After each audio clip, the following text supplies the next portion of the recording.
Frutiger Aero makes me nostalgic for a time long gone, but also for one that is yet to arrive.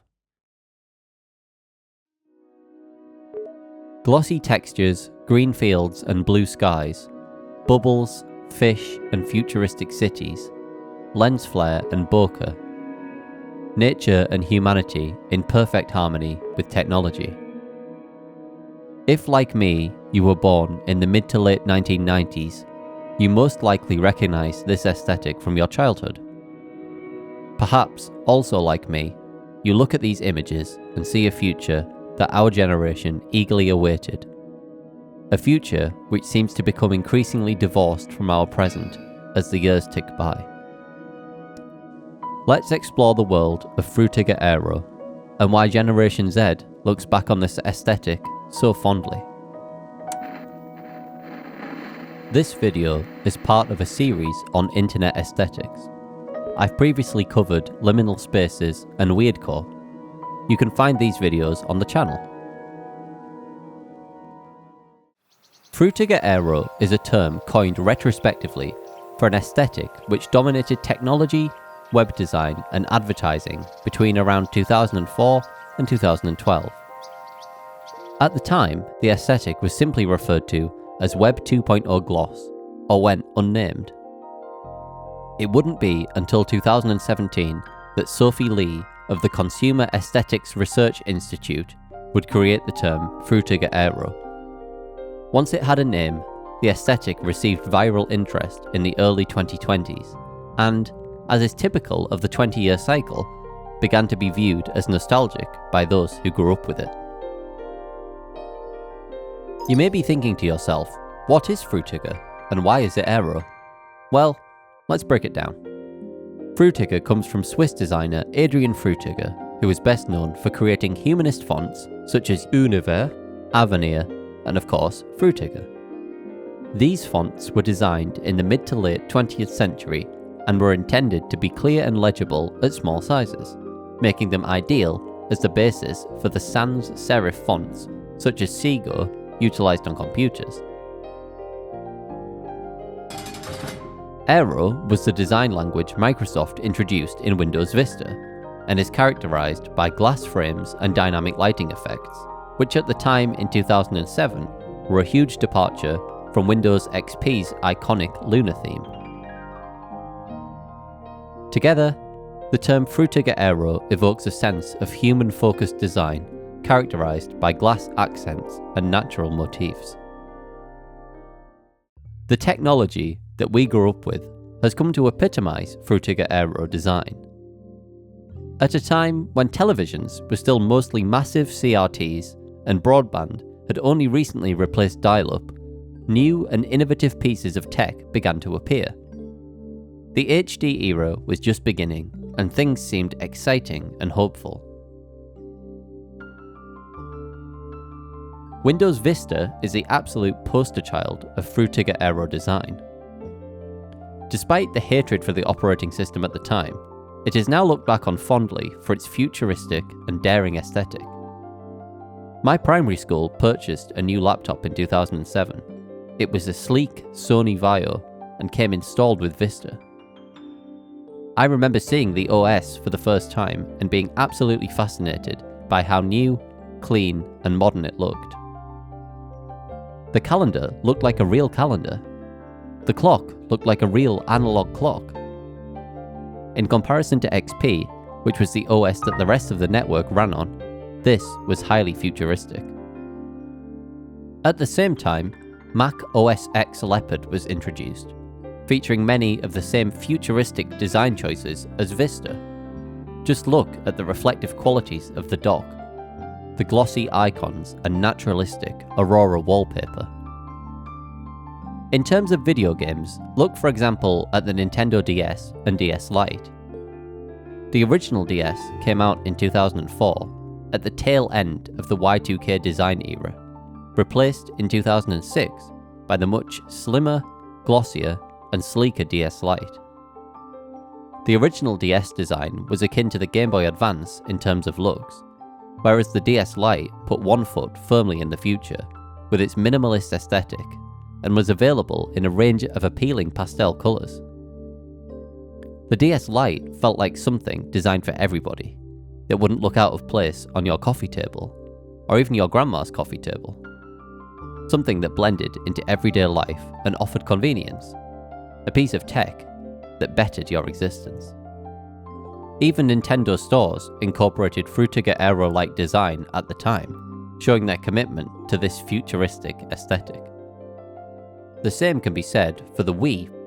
This thing is basically a Frutiger Aero machine. The glass-like menu options, the beautiful, white, sleek design, the convenient ergonomic motion controls. Games such as Wii Sports and Sports Resort are highly evocative of Frutiger Aero, with their smooth, 3D graphics and serene nature settings, encouraging physical activity and the bettering of health. Technology interfacing with humanity in a positive way. On the PS3, there was PlayStation Home, a 3D social gaming platform for players to interact with each other. The main area of the game immersed players in a futuristic Frutiger Aero city and allowed them to experience the ambience of their idealistic environment. As children, we thought that the future would be like this. The PS3 and Xbox 360 both featured glassy Frutiger Aero menus and navigation, as did many mobile devices. Android and iOS were just becoming available. Wallpapers on many of these devices were incredibly in line with the aesthetic, along with many UI design elements, including the use of skeuomorphism, icons which mimic their real-world counterparts. A great example of this is the old iPhone YouTube logo, which depicts a 1960s TV.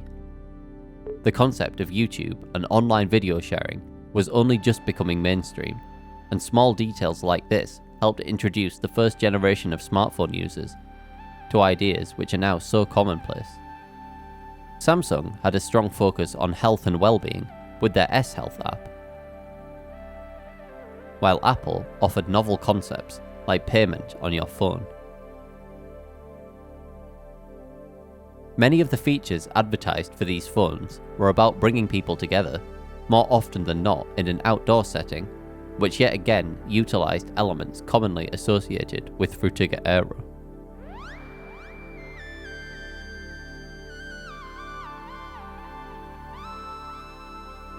Take a look at these websites which were around in the Frutiger Aero era. They're most definitely a strong departure from their Y2K counterparts. Skeuomorphic icons, glassy textures, the classic hallmarks of Web 2.0 gloss.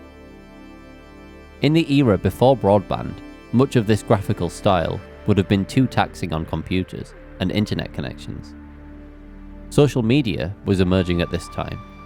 Websites such as Facebook, Twitter, MySpace, and Friends Reunited offered the chance to connect with people over the web. Perhaps the emergence of the mainstream internet was to have a positive impact on social connections. 10 years previously, the idea of a console which could be controlled simply through movement, or a small touchscreen device which could connect to wireless internet and stream HD video was unthinkable. And yet, there we were. If technology kept advancing at this pace, anything was possible, right? It certainly seemed that way, if advertising was to be believed. Frutiger Aero saw mass adoption in the advertising we were exposed to during this period.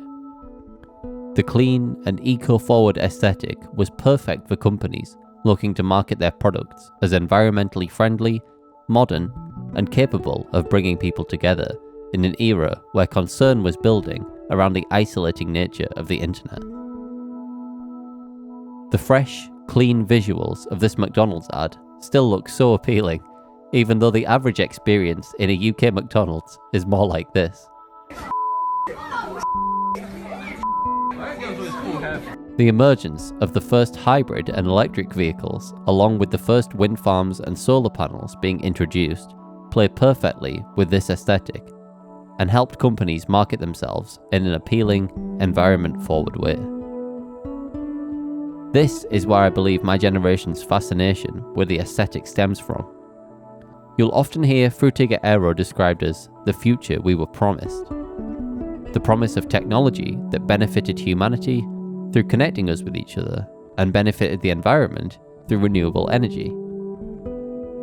It was ultimately a marketing technique. Of course it was. But from the perspective of a child, these things seemed possible.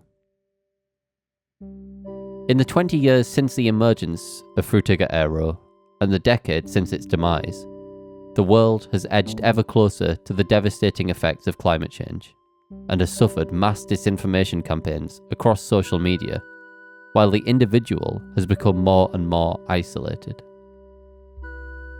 Perhaps if you're older than I and experienced the turbulence of the late 20th century, your perception is different. But for some of us who came of age in the 2010s, we feel let down by the way the world has panned out. And Frutiger Aero provides a perfect shelter from the realities of the world as it is. I suppose the young adults of the 1990s were nostalgic for the 1970s, and the young adults of the 1970s were nostalgic for the 1950s, and so on and so forth through every generation. I think the beauty of Frutiger Aero is in the world we once knew, and the future we're yet to create. In the decade since Frutiger Aero fell out of favour, it has been replaced by flat design, also known as corporate Memphis. This design style still largely dominates advertising, technology, and web design, and is often criticised for its simplicity, insincerity, and lack of creativity. Many online long for a return to the days of Frutiger Aero. Perhaps one day we can build the future we were promised. If you've enjoyed this video, please consider leaving a like to help out the channel, and let me know your opinion on Frutiger Aero in the comments section. If you're feeling extra generous, you could also hit subscribe and check out my other videos. I certainly have enjoyed researching and creating this video.